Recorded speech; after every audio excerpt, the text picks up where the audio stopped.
ये देखिए हमारे यूट्यूब चैनल पर जा रहा है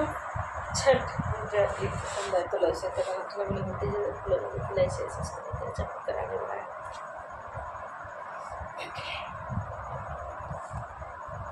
दौड़ल जाली तिवाही आए दीनानाथ डोमावा दोकान दौड़ल जाली तिवाही आए दीनानाथ डोमा के दुकान तिया दिहा डोमावा तुहाई सुपुलिया करबो हम छठिया दिया दिया डोमावा तुहाई सुपेलिया करबो छठिना घरमा में से निकलेला डोमावा के पुतवा देल दूध कर घरवा से निकलेला डोमावा के पुतवा देल दूध कर जाए अरे तुहाई बजनिया परी जय डोमिनी पर छाय जा जा भागा तुहाई बजनिया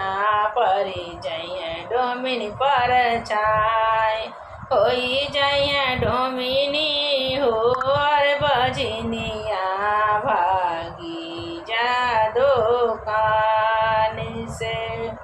होई जय डोमिनी हो और बजनिया भागी जा दुकान से काहे आदित मल हमके बनवली बजनिया छोड़ा दी बाजिन के नाम काहे आदित मल बनवानी बजनिया छोड़ाई बजनी के नाम जानी जानी रोआ तुहाई तिरिया छोटी जाई है नाम जानी तू ही रोआए तिरिया छूट जाई है बाजिनी के नाम जानी तू ही रोया चरलो रे पोछाए तिरिया छूटी जाई है बाजिनी के नाम गोती निजे कई बोलावेली बजनिया सासू बोला बिरही बोलिया गोती निजे कहेली बजनिया आदित मल सासू बोला बिरही बोलिया नाना दो जे कहेली हो इन डाइनिया मारी लिहली को नाना दो जे कहेली हई हो बजनिया हई हो डाइनिया मारी लिहली को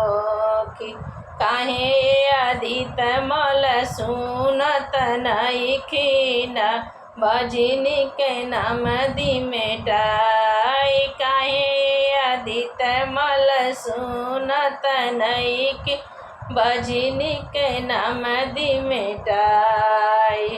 हाथ जोड़ी करतानी तोहारी बिनती आदित मल दे दी गोदी में लालन